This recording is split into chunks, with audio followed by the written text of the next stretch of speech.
Millennials are no stranger to the grind. A regular 9 to 5 or working a side hustle, we always find a way to reach our goals. And it's not always a cakewalk, especially when you factor in things like your personal life. But there are ways to make the most out of your job and have a good time doing it. We'll tell you all about it on today's show. This is what I wish you knew about working smarter and not harder.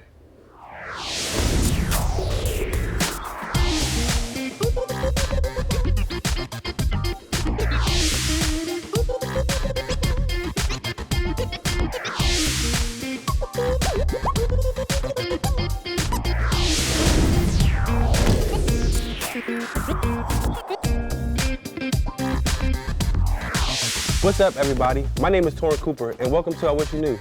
Getting your first paycheck is like hitting the jackpot. Though it may not actually be a ton of money, you feel proud of all the work you put in. For some youth, summer jobs are their first jobs. How important is this experience, and what can you learn from it? We'll give you the rundown in a minute, but first, here to tell you what they wish you knew are... Hey, I am Waynika Walls.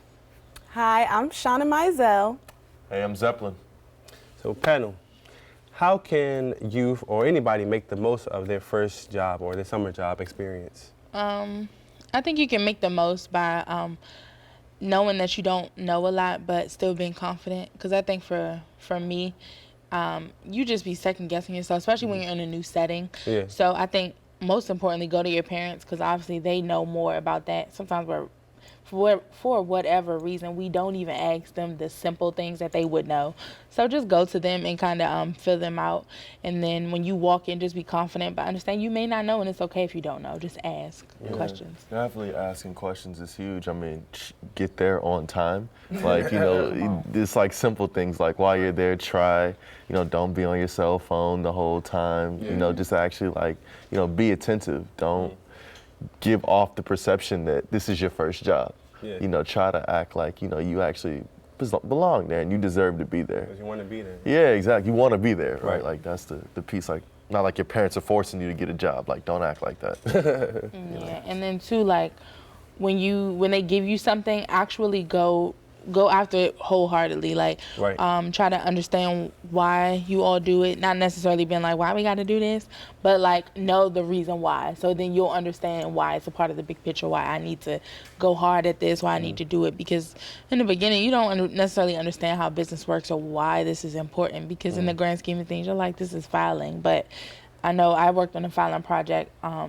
And I was blown. But in the grand scheme of things, it was the beginning of digitizing DC government. So we had to go through and put those things in order so that the files could be scanned and then everybody could have a personnel folder and you know what I mean? So So you saying sit down, be humble, right? Come on. Be yourself. Yes. That's a big part of it. So what was some of you guys' first summer jobs, or first jobs if it was a summer job, and what did you learn from it? Fast food. I was at Arby's.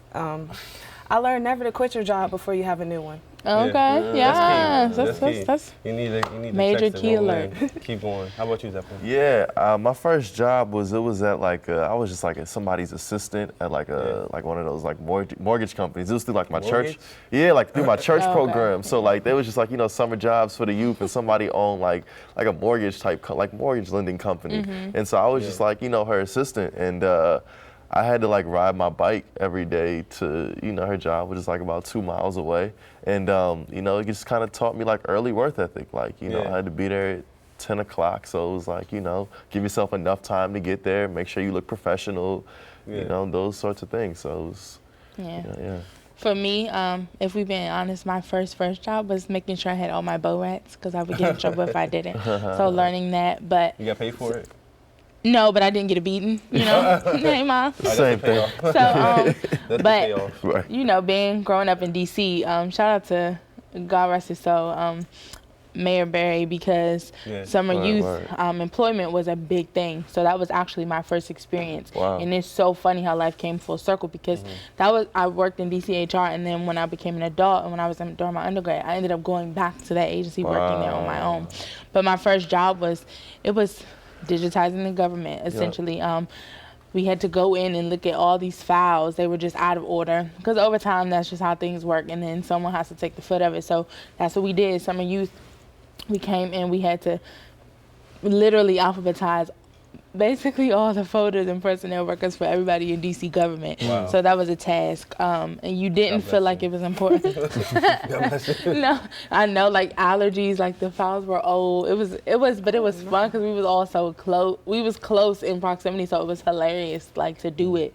But that was my first job, and it taught me that I had to do those type of things. Because honestly, I started out literally filing, but then they were like, oh, you can type? Okay, so you just type up the VAT sheet. So already I was like, oh, okay. Yeah. So when you do what you're supposed to do, you get to move up. And that's real. Like, that's like a real principle that doesn't just exist there. That's like a life principle. Proud of that. That was like that for me in my first job. I worked at Safeway. I was a bag person. I would bag people groceries and stuff. And it was really like stressful because I would go after school. I had like soccer and some other stuff. Then I would go there at night and work from like 6 to 10. And I was like in high school or whatever. But I learned that the more you do things, the more you can like move up. So, you know, I started out bagging groceries or whatever. You know, then they put me on the cashier joint. You know, when some people didn't come in. I wasn't an official cashier, but I used to cashier whenever people dropped out. But they saw that I could do more things, and I took initiative on some things, and they were able to say just like, all right, well, you did well here, now you can go here, or whatever. So needless to say, I learned that you just got to work hard. You got to put in the work, you know, at the ground level first, and then you can move up and do, you know, explore other ways. I think after my summer job, I worked in a grocery store. My mom was like, because at the time I was like, I want to take a break. I don't want to go straight to college. So I worked in a grocery store. My mother was like, yes. Because when I got in there, I was like, bruh, how? I can't do it. She was like, I'm glad you got this experience because now you know where you need to go so that you can continue to further, you know, what you want to do. And of course, some people are content, or some people that their demeanor is for the grocery store and working like that. For me, it wasn't because I'm not as patient. So it was good because I learned a lot. I was like, bruh, I had a customer grab my arm, call me a bee. Like, it was a mess. I worked like in the American University area. Well, you gonna put them on blast like that? You know, I worked in that area. It wasn't that the store doesn't exist anymore. I just think it's really important to establish those connections. Like you said, you were able to go back to the same place you had your first job at. I know my RB supervisor, we're still in contact, and I could still call her for a reference or anything like that. So just make sure you leave a lasting impression. Or just do what you're supposed to do. Like. Yeah, those are important. But hold that thought, we gotta take a break. But first, it's trivia time. In what year did former DC Mayor Marion Barry launch the Summer Youth Employment Program? I wasn't born yet.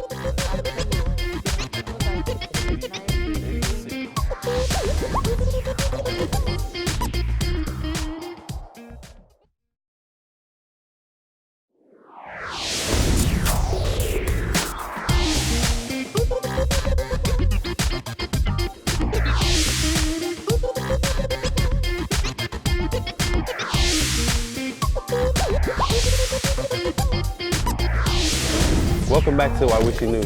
Let's rewind for a little bit, and before we actually get the job, what would you say are some cool like interview tips, or some things you do or some things you absolutely do not do on the interview? Eye contact. Oh yes, that's a big and one. I'm still working on that. Like, I talk to people and I'm all over here. My mother be like, because I don't know, it's just weird to me I don't know why it's so uncomfortable for me to make eye contact, but I'm learning. But definitely eye contact. And like I said before, always believe that you are enough. You may not know all of everything, but honestly, they're not expecting you to know the ins and outs of their company. You don't work there. So just know that you have transferable skills. Always throw that out there. I may not have done it on this scale, but I did it this way. So my skills can transfer over because this is what I can do, and this is what I've done. So I do think it's important to know something about the person or even the organization or agency. Research. Yeah, do your research before you go in. So when they ask you, like, what can you bring, like, what kind of skills do you have that can transfer, you want to know what skills are going to apply over here. So you don't want to say I was, flipping burgers, but you're working at Microsoft, and they don't got a burger machine there. So it's important to do your research and know where you're getting into before you get there. And practice your clutch answers. Like, if you can relate flipping burgers to Microsoft and you like, but see, the grind is this, and then they're going to be like, oh, finesse. I see you, okay. So always finesse, always go out, think outside of the box. Be able to talk yourself up, basically.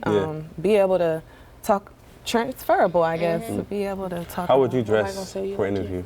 How would I dress? Yeah. I mean, suit, tie. For every interview, or do you think it matters what kind of job it is? I think for every interview, it doesn't matter where. Like, you need to, kind of present your best light or whatever, that is for you. So if that's not your best light, then, don't do that. But here, let me back up. Here's what I would say. Look at the work environment that you're going to be working in and dress like that, right? Okay. So like if, you're about to go work at a place and it's a very clearly relaxed environment, I'm not saying wear a t-shirt and jeans, but, maybe wear like a button up and slacks, right? But if it's like they're wearing suits, then come correct. So I would say that, and that comes with the research though. Like look at the type of company it is and then kind of position yourself maybe a step above that for your interview. That's how I would look at that. And then I would say for young ladies, always try to go looser than tighter. Don't wear your heels too high. And then make sure if you're gonna wear a suit jacket, make sure it's long enough, not too short, not too much cleavage, not a lot of makeup unless you're working, again, at a makeup counter or something like that. But just nothing that's too distracting so that they can hear what you have to say. And then you just look very clean, well kept, and well put together. I would say this is important. I hope you guys are watching. Arrive early, especially if you got a car. You don't know what kind of parking they got going on. You got to circle the block a couple times. You might have to, bring a change of clothes if it's hot. You got to, walk down the street to the place and you all sweating and stuff. So come early, come prepared, because you never really know what you're going to encounter, what you come up against. It could be traffic. It could be, something going on outside of the building. So you always want to come early. At least 30 minutes early, just to check out the competition too if you want to. To be early is to be on time. To be on time is to be late. Amen. I think that, one of the things that is super important, and we've all kind of subtly talked about it, but really spend that time with yourself before the interview to kind of know what it is that you bring to the table. Really understand this is the value that I can add, just in general, then also specific to the company. But it's extremely important to know what you can kind of do, because I think that also helps raise your confidence if you kind of know you've spent that time with yourself to know what it is that you're good at. So I would definitely recommend obviously spending time with yourself, spending time looking at the company, but really it's important to know who you are as an individual. And to that, knowing who you are, knowing who you not are. Is that right? Know who you aren't. So don't lie on your resume. Don't say you went to Harvard and all these other stuff if you didn't go there, because they're gonna check. I watched a movie where Fighting Temptation. They checked his resume and the references, and they were like, well, you didn't go here, so you gotta get the X. So don't lie on your resume. You might get the job, and then when they finally check and everything comes back, they'll have to let you go. Because another quick tip that I would suggest, especially if you're nerves guided, is go in the restroom before the interview and wash your hands. But then when you finish washing it, run them under cold water, because it'll help dry that precipitation and all that type of stuff that happens on our hands. That way when you give your handshake, it's not clammy, because that's annoying. And people, it's so funny. So many things come into play when it comes to an interview, and all that little stuff. Their mind will start focusing on that. They may miss something important you had to say. So that's just a little small tip. Body language is huge. Oh, definitely. You communicate gum. Straight. No gum. Just be professional. I think looking the part, you're already halfway there. Believe it. Yeah, definitely believe it. That's only half the battle, just looking the part, but also being the part, being confident in who you are and everything. So, and I would also say, what do you guys think about after closing the interview? What's a good way to close the interview? Thank you for your time. Shake their hand. Always give a hug ask, or no? No, I wouldn't give a hug. No but hugs. Always ask who is the person that I would directly be working with, or after your whole interview, you can always ask. So based on the skills that I've provided, that I've listed on my resume, all of that, do you think that I would be a good fit? And let them know you'll look forward to them reaching back out to you. I think that what I've always done is I've also sent an email afterwards. Definitely. You know what I mean? Always. And get their information while you're at the interview. Hey, what's your email address? Or if you don't have that, so that you can kind of send them just a quick thank you note. That gratitude is extremely important, because they didn't have to give you the interview. It's for real. So that makes a big impression. Yeah, it does. It's cool. Getting that follow-up email saying, hey, thank you for the opportunity. Asking questions when know, have questions, inquire about the company and the position and what you would be doing. What they did to get their position. Seem interested. Everything. Yeah, I like that. Day to day, what do they do day to day? How would my day to day look? Who would I report directly to? All of that. Thank y'all. More conversation when we return. Be sure to tell us what you think by using the hashtag IWYK. So, we didn't mention this, but I think it's important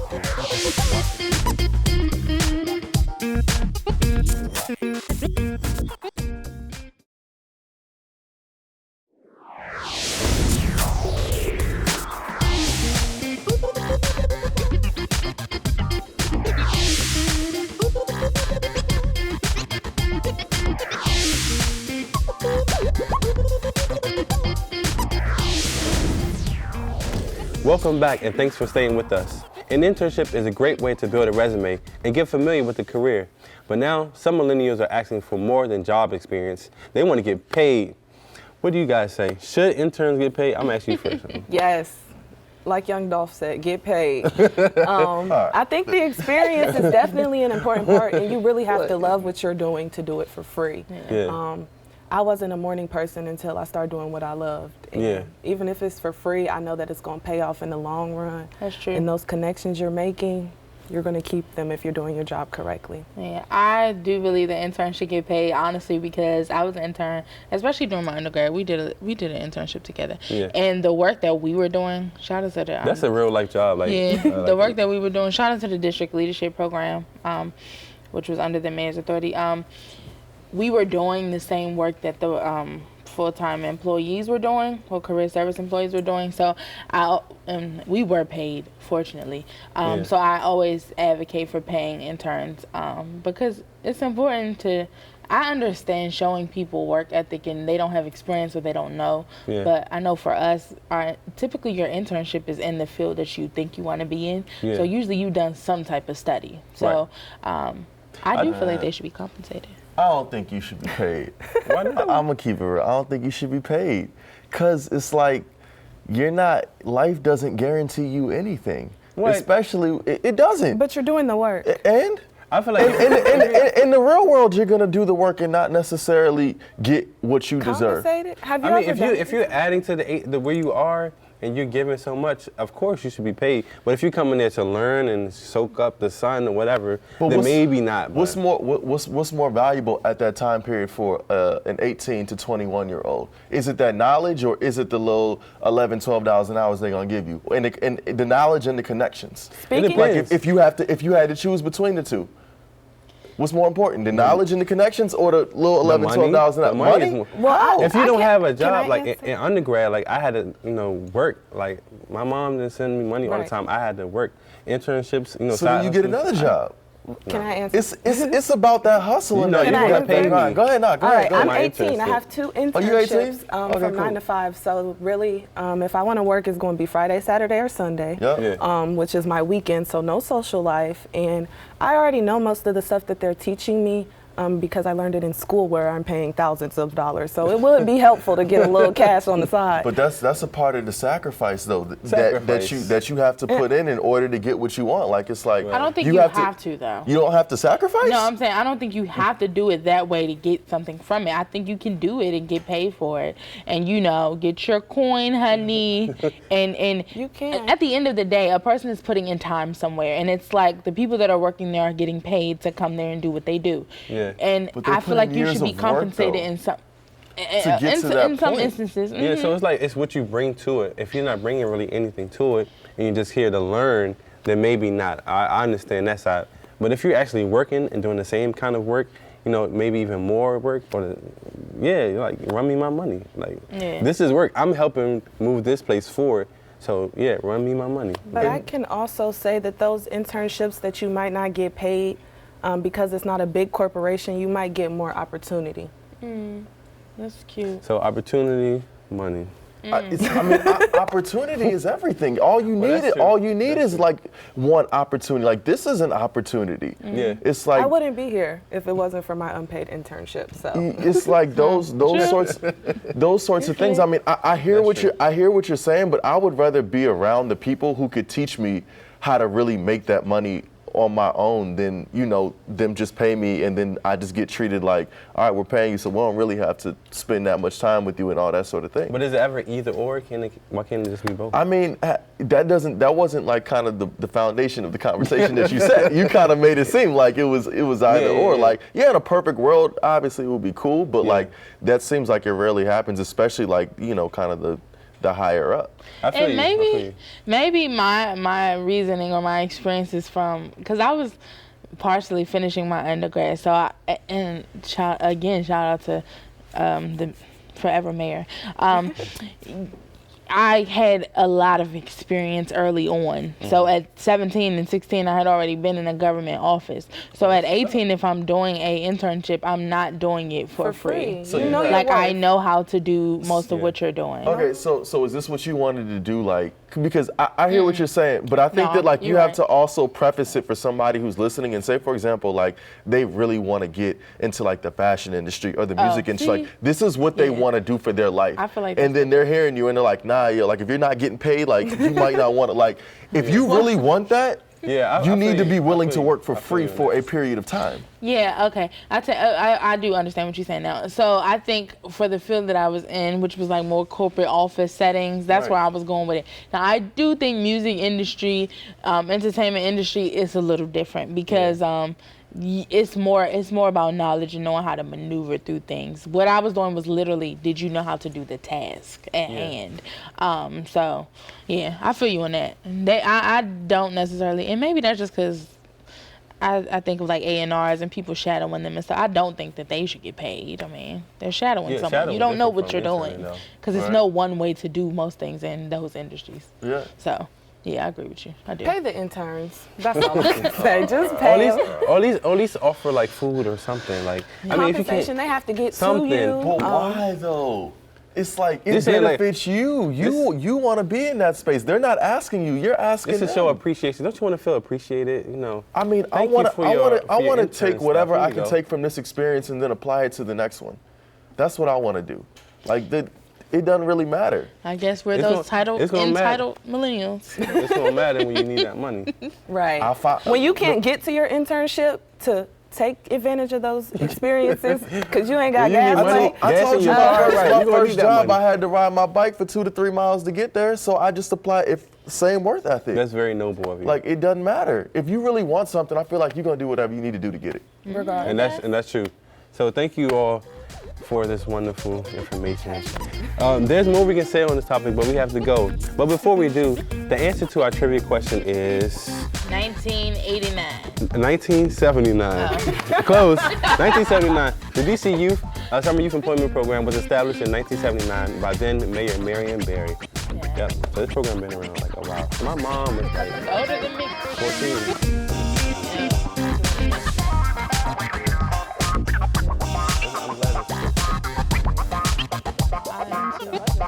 Definitely